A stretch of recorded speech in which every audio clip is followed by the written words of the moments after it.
Isa talaga sa mga paborito ko ang magluto. Pero minsan, nakakatamad mag-isip kung anong lulutuin. Kaya samahan niyo ako ngayon magluto ng ginisang pechay, tortang sardinas, at pritong tokwa. So ayan, inasikaso ko na isa-isa yung mga lulutuin ko. Pero pag late na ako nagigising, si Bal ang nagluluto. At ayan, nahiwa ko na yung sibuyas at pechay. Nahati ko na rin yung tokwa. Tapos napatingin ako dito sa labas kasi ang sarap ng hangin at ang ganda pa ng panahon.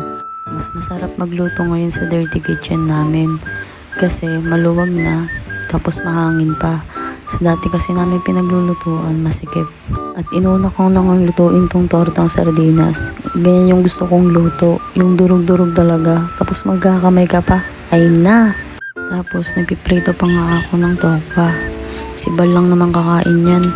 Mas gusto ko ang tokwa pag sa lugaw or sisig.